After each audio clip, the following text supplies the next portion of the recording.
because a lot of the times we want to create all these different bid adjustments for audiences, devices, locations, and don't understand that you have to give it time for it to work. So how are we going to know, even if it was working after you created a bid adjustment, how are we going to know exactly the catalyst of what spawned that increase in conversion volume or value if we just messed around and touched everything? So some of the times you just have to hone in. Okay, I really like this particular state. 75% bid adjustment. That's it. I'm backing away. I'm letting that run. Okay, that worked pretty well. I see within those conversions in a 3-month span, mobile is up 50% bid adjustment for mobile. That's the kind of cadence and process that I would use bid adjustments to avoid any conflict of adjustments, where sometimes if you're messing around with too many of those secondary bid adjustment, you get absolutely nothing.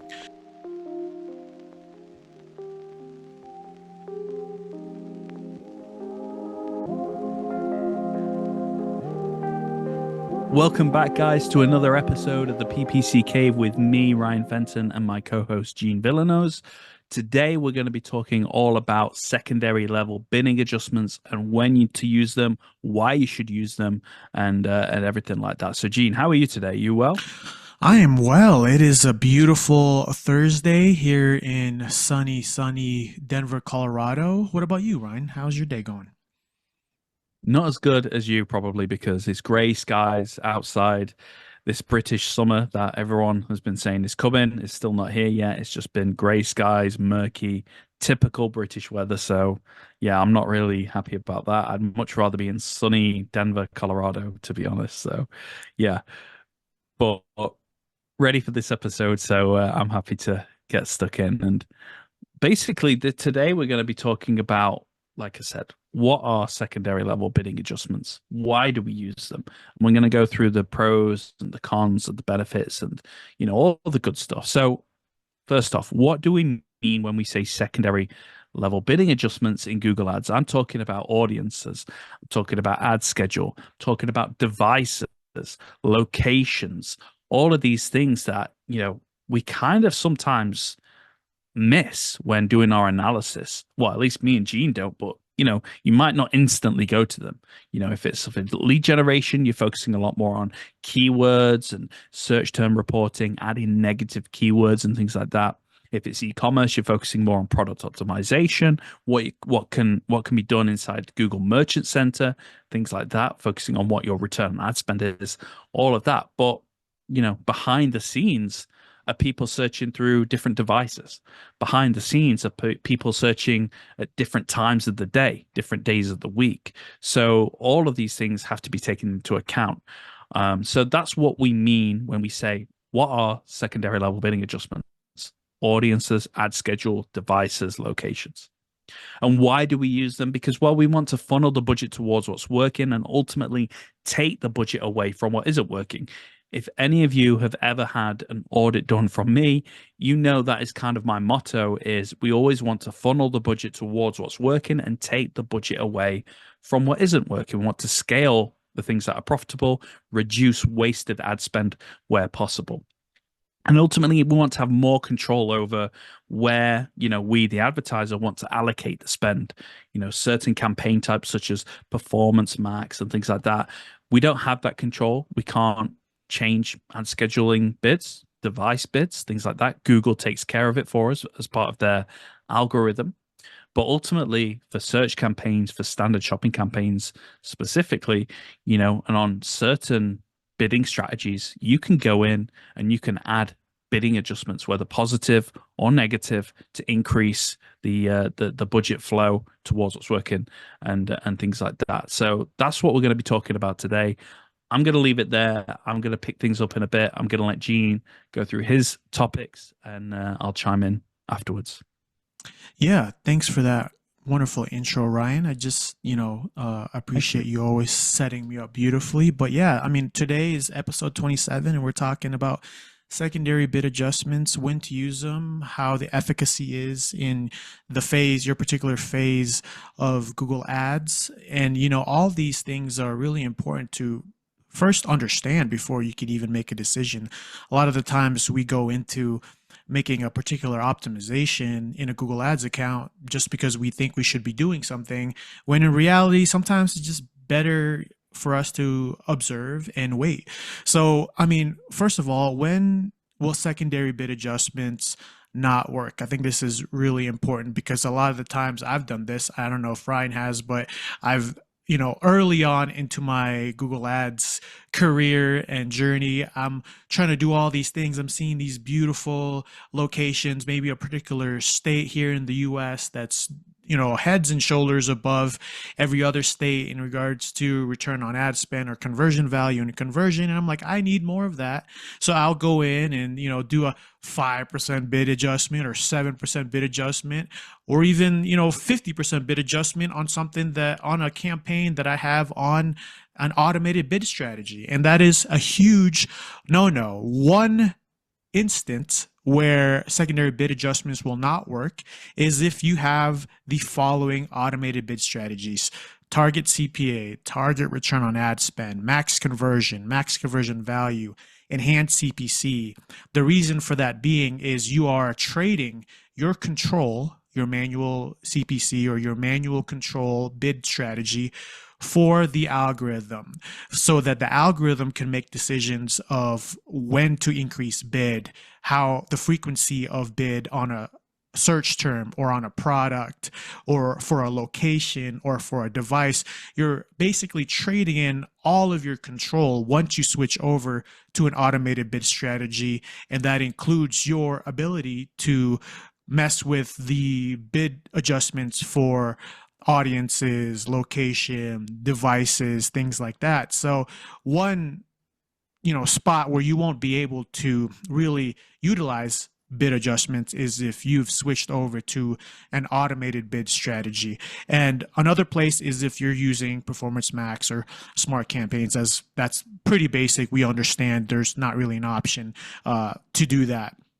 And another thing I would like to add is if you want your secondary bid adjustment to work, you have to understand that it's best used if you have a good amount of data that's filed in through the account, through a particular campaign, through a particular ad group. Because if you don't have that and you're almost narrowing down, almost creating a bet saying, well, I see a lot of tablet conversion, which is, I don't know who sees that, but I see a lot of tablet conversions. I want to have a 90% increase on tablet conversions. Well, if that's only gone on for 1 week and you've had 2 conversions, you're really shooting yourself in the foot, prematurely narrowing down with a bid adjustment that's perhaps might not move the needle at all, maybe even decrease your conversions or conversion value or volume. So understanding the lack of data is very, very is a pitfall for people that want to use a secondary bid adjustment because it might be too early on and the time hasn't gone by where it's enough data that's filed through the specific account for you to be able to create the hypothesis of, doubling down on a specific secondary bid adjustment. So that's really, really, basic, understanding that if you do that, a secondary bid adjustment might get you less clicks. And if it's something that doesn't have enough time, or a campaign or account or ad group isn't been running long enough, you might totally choke out all your traffic by doing that. And then you won't have any data, good or bad. So really understanding, that you have to give it time on a specific account, on a specific campaign, or even dwindling it down to a specific ad group before you could create these secondary bid adjustments that'll actually work in your favor, as opposed to choke out your traffic or your clicks or your impressions. Before I go on, any thoughts on those 2 bullet points, Ryan, before I continue? Yeah, definitely.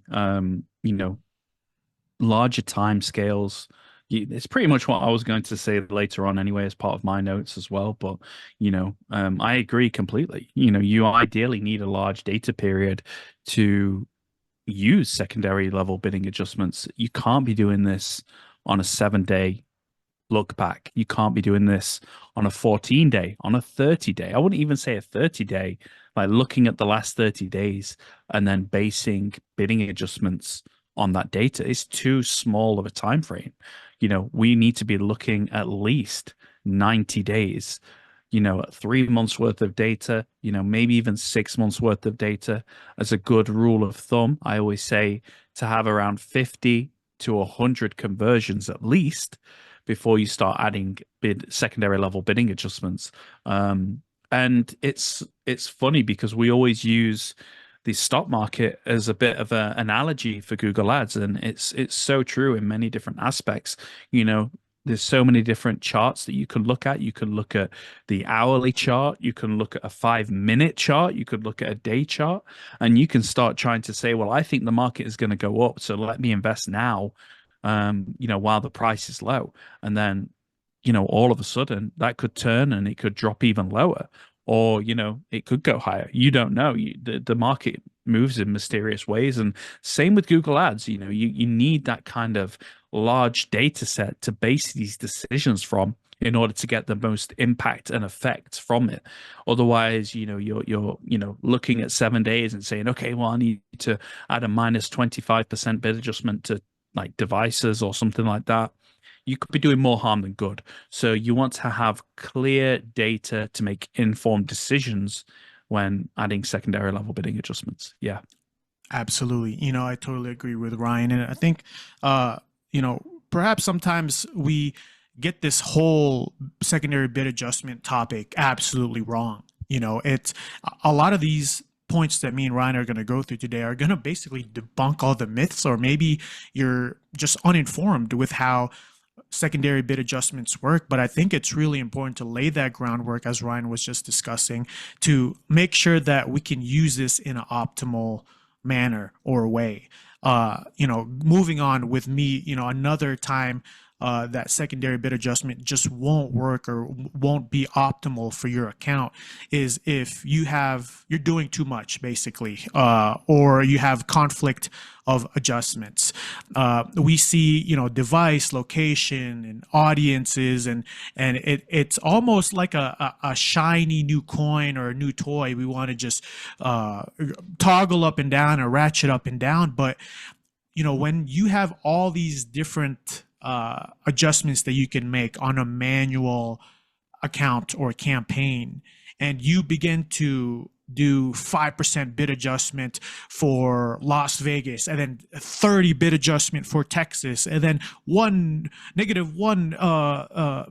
decrease bid adjustment for mobile, you're not really understanding the concept of what Google Ads is. Google Ads is a free-flowing auction in real time where things can fluctuate up and down, and so many different variants and variables of that searcher or of your offering of these keywords are just jumbled up in this really, really vast algorithm that Google is basically set to manage who is going to show up when, for what, and how. So to say that a 1% bid adjustment for a mobile device and then a 35 bid adjustment for a specific state and then a negative, doing too much of this is going to create a conflict of adjustments. So for example, if you have a 20% bid adjustment on mobile devices, and then you have a 30% maybe bid adjustment for an audience, if you have a user who is in the same bucket for both of those criteria, then you could have a huge bid adjustment of 56% or, or 60%. So to really use secondary bid adjustments to micromanage an account is absolutely counterintuitive to what a good free-flowing Google Ads account should be. So just note that. I know a lot of us want to make these small adjustments, 5%, 2%. For me, if I am going to use a bid adjustment, I'm going 30, 50, 75% plus, and I'm probably going to leave it at that, because a lot of the times we want to create all these different bid adjustments for audiences, devices, locations, and don't understand that you have to give it time for it to work. So how are we going to know, even if it was working after you created a bid adjustment, how are we going to know exactly the catalyst of what spawned that increase in conversion volume or value if we just messed around and touched everything? So some of the times you just have to hone in. Okay, I really like this particular state. 75% bid adjustment. That's it. I'm backing away. I'm letting that run. Okay, that worked pretty well. I see within those conversions in a 3-month span, mobile is up 50% bid adjustment for mobile. That's the kind of cadence and process that I would use bid adjustments to avoid any conflict of adjustments, where sometimes if you're messing around with too many of those secondary bid adjustment, you get absolutely nothing. So that's another time where secondary bid adjustments probably won't work. And another time is if you have a budget constraint. A lot of the time we're using bid adjustments absolutely wrong, thinking, oh, I'm going to do a bid adjustment for a particular device. That means I'm going to pay less. In my opinion, in my experience, Google Ads is best used to accentuate the positive, or in general, just accentuate or get more of whatever you have right now.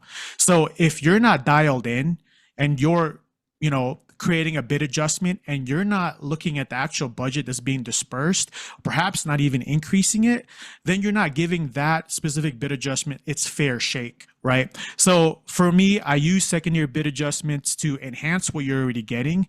It could be good or bad. So understand that a budget might really stifle that if you're limited, or if it's not spending all the way through. If your budget is not spending all the way through, figure that out first before you go into and mess around with bid adjustments. And lastly, for what probably won't help your account if you're trying to do secondary bid adjustments, is if your ad rank is not up to par.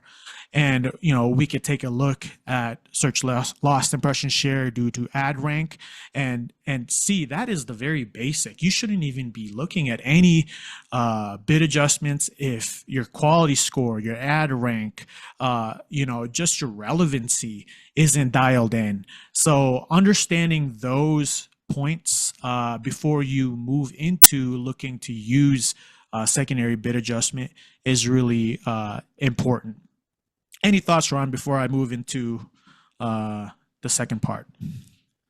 No, not really. I think you're on a roll. To be honest, I'm just sitting back, letting you go. This is very much, well, I use a lot of secondary level bidding adjustments, for my clients, especially with manual bidding.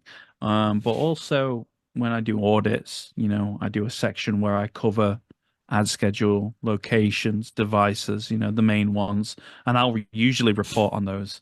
And typically what I see is that, it's not so much people use bidding adjustments, it's more the fact that people just get the basic fundamentals wrong. And that sounds really mean, but, it's just a common theme across many accounts that I audit, is that, for example, when people are targeting a location, they keep it to presence in or interest in. So that would mean, people regularly in, or who have shown an interest in your included locations. And that's not always right. We always want to make sure that we're only advertising to people who you want in your targeted locations, which is why we always want the presence, people in or regularly in your included location. So, when it comes to secondary level bidding adjustments, it's very rare that I find people use them.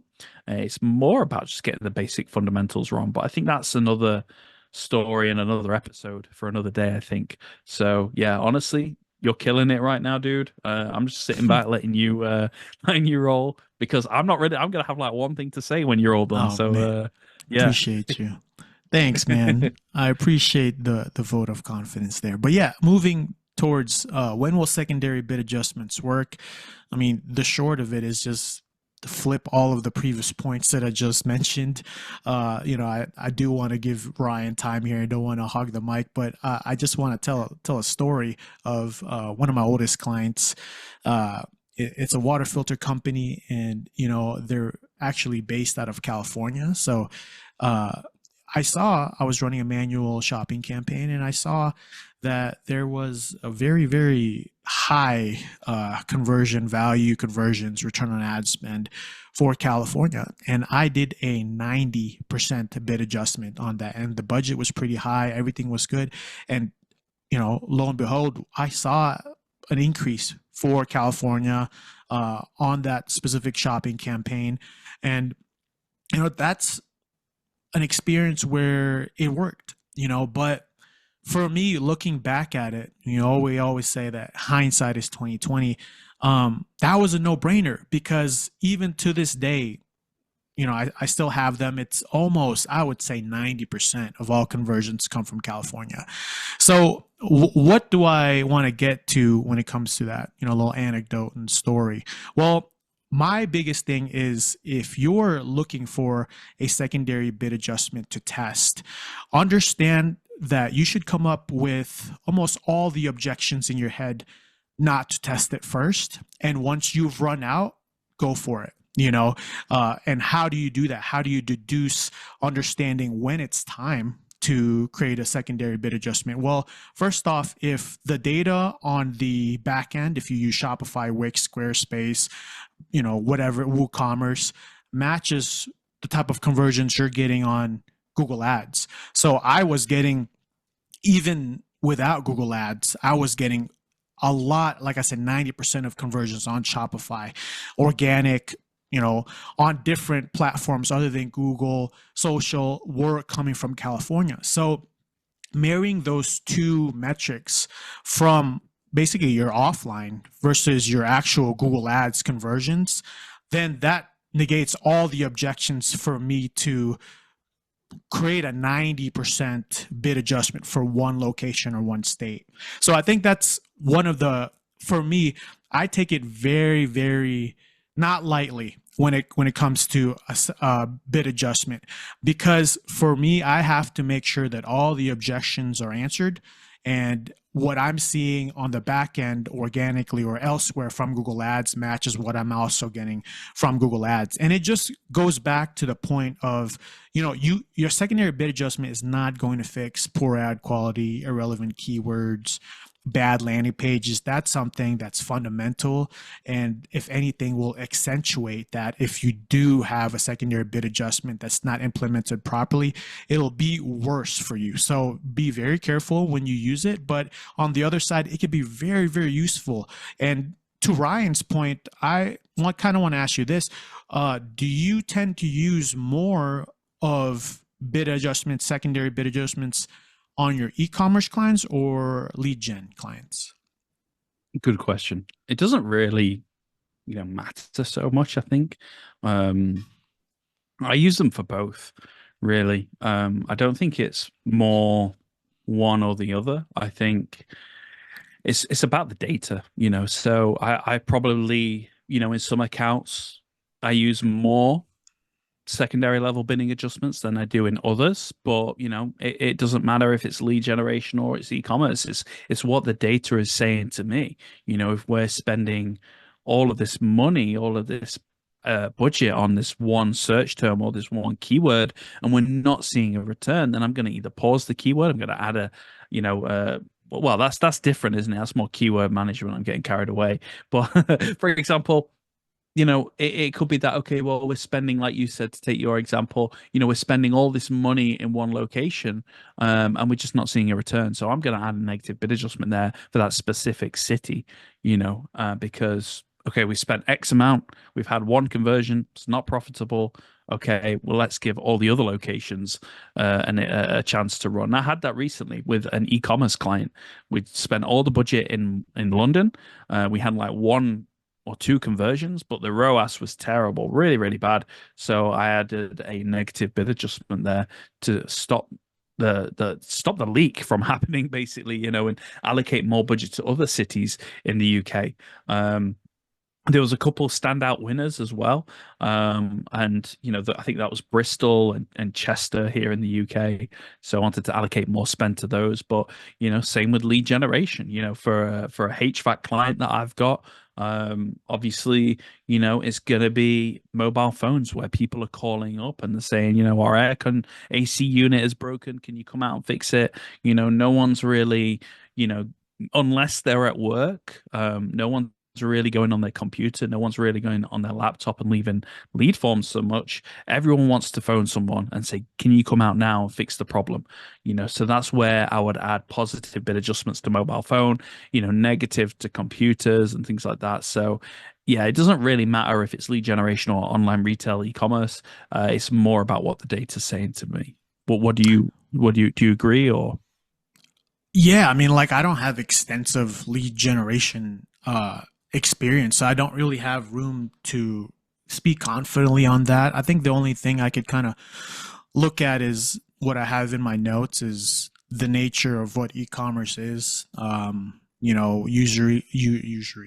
Usually lead generation happens, for a specific area, zip code, county, state, but and if that's the case, then I could kind of see where lead gen will be very useful, right? If you're getting amazing leads from a specific county or city, and not so much elsewhere, then there could be a bit adjustment opportunity there.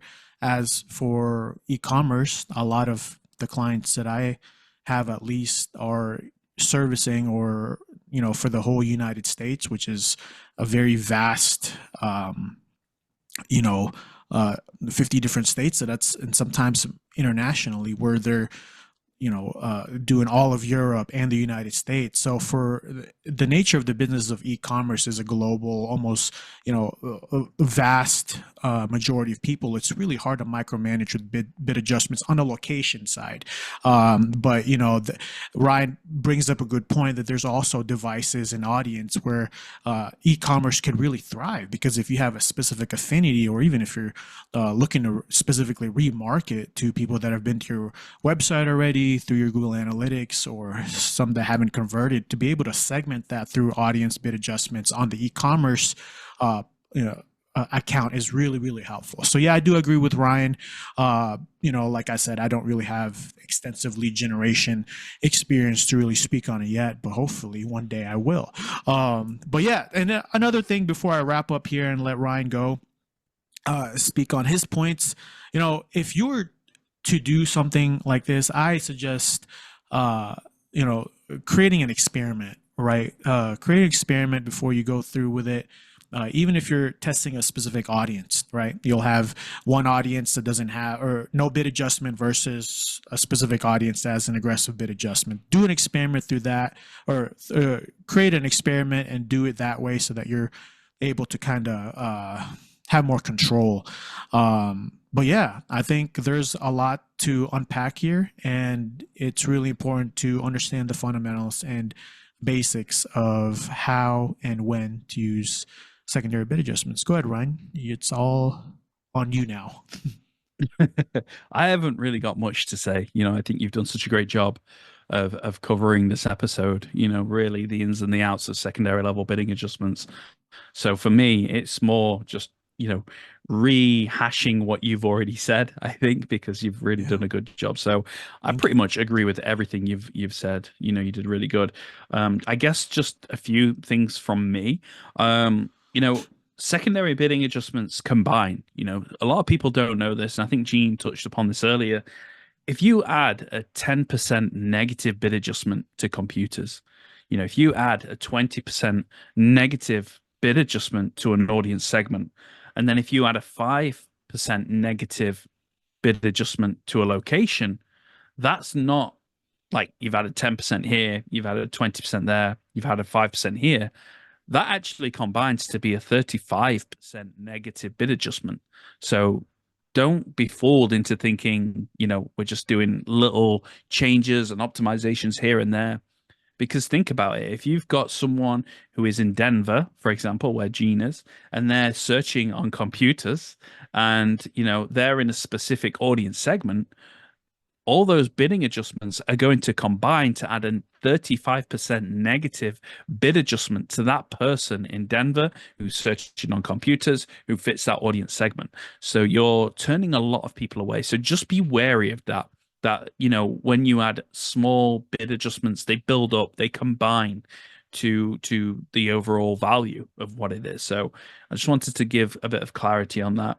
Um, and just to kind of force the message home again, make sure that you have a large enough data set. You don't want to be doing this 7 day, you don't want to be doing this 14 day. This has to be a 3 month, a 6 month kind of viewpoint where you go in and you look at the last 3 months, you look at the last 6 months, and then you add negative bid adjustments or positive bid adjustments to what's working and things like that. A good rule of thumb again, that 50 to 100 conversions. You want to make sure you're making data-driven decisions. So I would say that. But you can do some really cool stuff, when you think about it. Gene mentioned there at the end about experimenting. You could do certain campaigns where, okay, we've run this campaign for a year. How can we scale performance even more? Well, we've identified that these three audiences are really engaged. We're getting the majority of our conversions or conversion value from these three specific audience segments. So why not go in and create a campaign that specifically targets those three audience segments? So not just observation only, where you observe all the different audience segments, but you actually say, no, we're going to target these three audience segments because historically, over the last 12 months, we know that that's where we're getting the most of our value. That's where we're getting the most of our profits and conversions from. So you could do things like that. You can, look to create audience specific campaigns, which is really interesting. At one time of day, and I think you can still run call only ads and call only campaigns where you just advertise on mobile phones. So that's something as well that you can do. You could probably, and I know you can actually as well. You can just say, well, actually, the same thing like audiences. London is a really great city for us. We're getting all of our conversions, we're getting all of the value from London. So let's just make a London campaign, based on historical data. That's our best performing city. Let's allocate a specific budget towards that location only. And then you can exclude it if you want from the other campaign. So now you've got a London specific campaign, double down on what's working basically. So there's some really cool things that you can do with secondary bidding and things like that. You can look at the data and then double down on what's working, whether it's locations, audiences, devices, things like that. What else? Just one more thing that I don't think a lot of people know. Well, actually, a couple more things. You can on devices add negative and positive bid adjustments on all smart bidding. So this is something that a lot of people I don't think know, is that, what Gene started off with is that, when it comes to target CPA, target ROAS, most of the smart automated bidding, you can't use secondary level bidding adjustments. And that's true to an extent. However, for most smart bidding options, you can use devices. I think that's the only one where you can say, right, let's add negative bid adjustments or positive bid adjustments here, there, and everywhere. And you can also do it when you use manual as well. Of course, manual bidding, you have that ability to use all secondary level bidding adjustments across audiences, ad schedule, locations, things like that. But devices is interesting. And again, if you've ever had an audit from me, you will see that the majority of the time, I will suggest to people that adding a minus 80% or even excluding tablets, so a negative 100% bid adjustment, is wise, because when you think about it, tablet devices, it's just not the main way people search for products and services online these days. It's mobile first for a reason. Most people have a mobile phone these days. That's how they search for products. That's how they search for services. And usually that's where the majority of your ad budget is going to be spent on, is mobile phones. And that's where you'll get the majority of your conversions, a better cost per acquisition, things like that. Computers is a bit of a funny one. And again, I would go back to the rule of waiting until you have 3 months, 6 months worth of data, around 50 to 100 conversions before adding any bidding adjustments either way to computers. Because I've seen it either really, really good or I've seen it really, really bad. I've never really seen a middle ground for computer devices. So that's why if it works really well, you can add a positive bid adjustment. If it works really bad, you can add a negative bid adjustment, excuse me.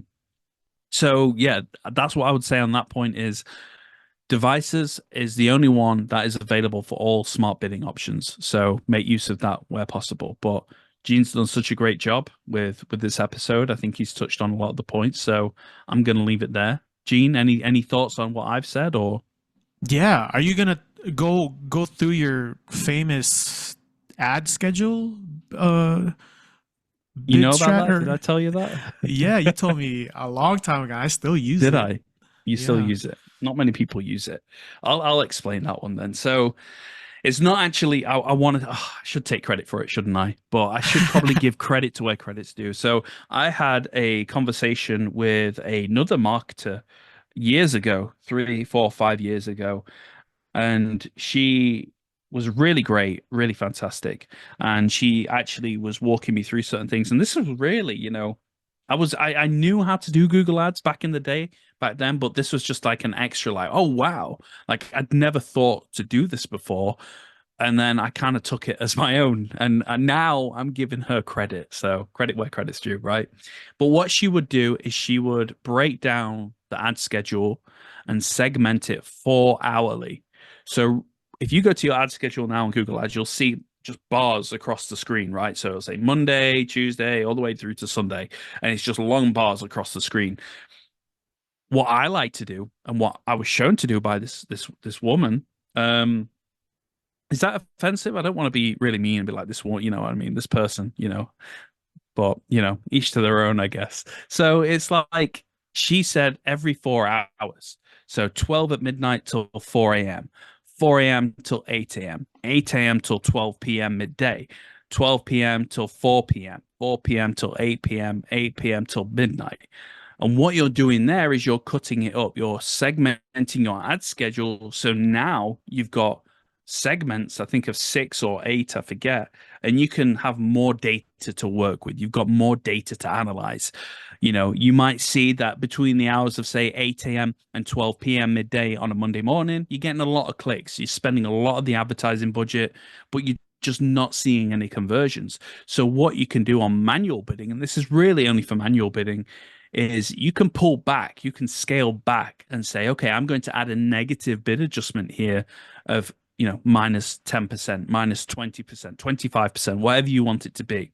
And again, this has to go back to the point of you've got 3 months or 6 months worth of conversion data, engagement data, and you can review this. And you say, well, 8 a.m. till 12 p.m., all the budget is being spent, nothing in return. Let's pull back, let's reserve that budget and add a negative bid adjustment. But then on the flip side, you might actually see that, say, between the hours of 8 p.m. and 12 a.m. in the morning on a Friday, you're getting a lot of sales coming in, you're getting a lot of leads coming in, and whatever it could be. So you want to allocate more budget towards that specific segment, Fridays, 8 p.m. till 12 a.m. So you want to add a plus, a positive, an increased bid adjustment of 10% or 20% or whatever you want to do, and push more budget towards that specific segment because historically, it's converting really well. You're spending some of the budget, but you're getting a lot of conversions. So we just want to scale things up. So that's something that I always really like to do. I think it just gives you more data to work with, to analyze. And if you're still watching and listening to this part, give it a try and thank me later, especially if you're using manual bidding. It works really well. Yeah, thanks for that, Ryan. And just one more follow-up question. When would you use secondary bid adjustment over switching it or graduating, as I call it, that campaign ad group to an automated bid strategy? So you're saying at what point would I decide, okay, I've had enough of secondary level bidding, or are you saying should I do secondary level bidding or move to an automated bidding strategy? Which Yeah, so would you rather a manual camp? I'm talking about just manual. Would you rather go through making sure you can maximize whatever has been converting in the past through secondary bid adjustments first, or just saying, okay, I have enough conversion value and volume, enough time in the account, enough spend. I'm just going for TCPA or TROAS or whatever it may be, automated bid strategy. That's a good question. I've never actually thought of it that way.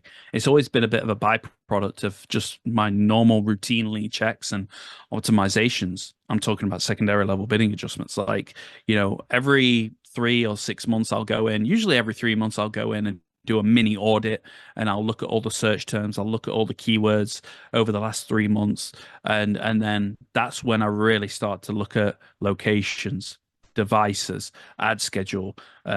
I don't really do much with audiences. I was going to say this, I left it out, but I'll say it now that we kind of naturally stumble upon it.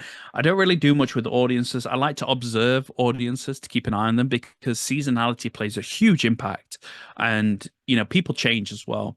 So that's why I don't really like to add anything with audience segments, any bidding adjustments or things like that. I'll just leave it as it is. For example, 2, 3 years ago, I really enjoyed Formula One. So if you had a Formula One store where you were selling all the merchandise or whatever it might have been, I might have been interested, but I'm not so much into Formula One anymore. So I've changed. But if you've got that as a bidding adjustment, then you've got to realize that people come and go and things like that. And obviously, seasonality plays a part. If you've got engaged shoppers, or I think it's like luxury shoppers, I think it is on Google Ads. You might get a lot more Black Friday, Cyber Monday, Christmas.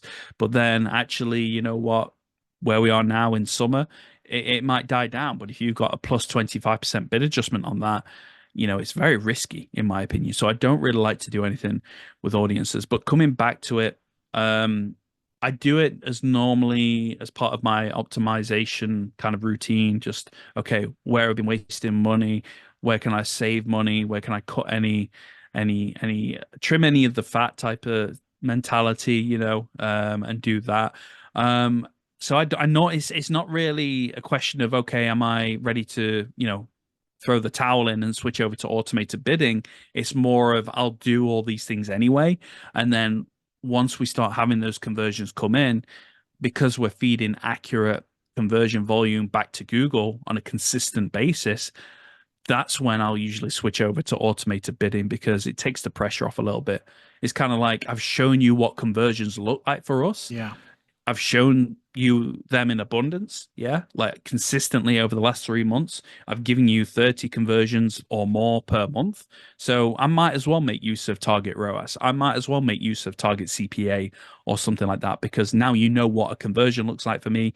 Go off and find more for me. So yeah. Yeah. What No, do you think? yeah, I like that answer. Yeah, it's, for me, it's, maybe I do it more so less now because of your influence, and just really getting back to the manual CPC and to the basics. Yeah, I have been using a lot more manual with secondary bid adjustments as to just switching it, maybe prematurely to an automated bid strategy. A lot of it is just the control, and if I want different, if I want to hit all the spots of Google Ads where, yeah, I am utilizing an automated bid strategy or even Performance Max, that has a portion of my campaigns. And then also the very granular, very manual, with secondary bid adjustments also has a portion in my Google Ads account. So yeah, like I'm kind of trying to get at is there's definitely a place and a time where secondary bid adjustments kind of rule the account, and then switching it over to automated bid strategy. I think all of these things kind of have its place and time for particular accounts. So yeah, I agree. Is there anything else, Ryan, before we close out?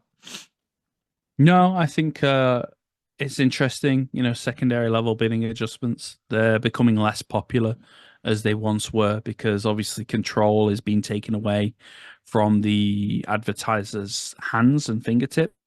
Things like Performance Max, even things like Smart Shopping, Performance Max, Demand Gen, other kind of varying campaign types, and now smart bidding, where we're having less and less control over these. We can look at the data, we can analyze the data, but unless we're typically on a manual bidding strategy, we can't really use all of the bidding adjustments to our full advantage. So we're putting more emphasis and hope on Google and the AI and the algorithm to kind of steer us in the right direction and weigh the budget again. Like I say, towards what's working, weigh that budget towards what's working and take it away from what isn't. But Google's getting better at that kind of stuff. I see in Performance Max now that actually, it does pick up on the signals. It does kind of follow where, they are getting the sales, the conversion. So it's not as bad as it once was, but I think it's just with any algorithm, the more data you feed back to it, the more information you give it over time, the better and better it's going to be. So, yeah. Yeah. And in closing, for this type of secondary bid adjustment topic, I think it's important, as Ryan stated, Google is getting better, but to juxtapose that, are marketers and advertisers just getting worse? Where you're gonna get better results with a target return on ad spend or automated bid strategy, because maybe not a lot of advertisers or marketers are listening to the PPC Cave to tell you when you should be using secondary bid adjustments. If we had more subscribers, I think that more people would be able to perhaps outperform the algorithm by staying with a manual CPC bid or bid strategy and layering on secondary bid adjustments, compared to actually just letting Google have free reign with an automated bid strategy where you're at the mercy of the algorithm and you have no control over your bids or your budget necessarily on a given day. So, leading with that, I just want to let everyone know and remind everyone, every Monday we release a podcast on Apple Podcasts and Spotify at 12 a.m. Mountain Time. And now we have video on Spotify. So it's not just YouTube, but check out YouTube also. I think we have around 72, 73 subscribers. So we're almost at 100 subscribers. That is a huge milestone for us. And we're very thankful for the 70 some odd people that continue to listen each and every week, maybe every month, whatever it may be. Just we're really happy that we are getting the support organically, and we want to thank y'all. And if y'all have any questions, you could always email us at the ppccave@gmail.com. Any questions from me and inquiries, find me at genevillanos.com. Ryan, where can they find you? You can find me at ryanfentonppc.co.uk. And yeah, there you have it. And if there's nothing else, we'll be back next week for a more value-packed episode, and we'll talk to y'all then. Bye for now.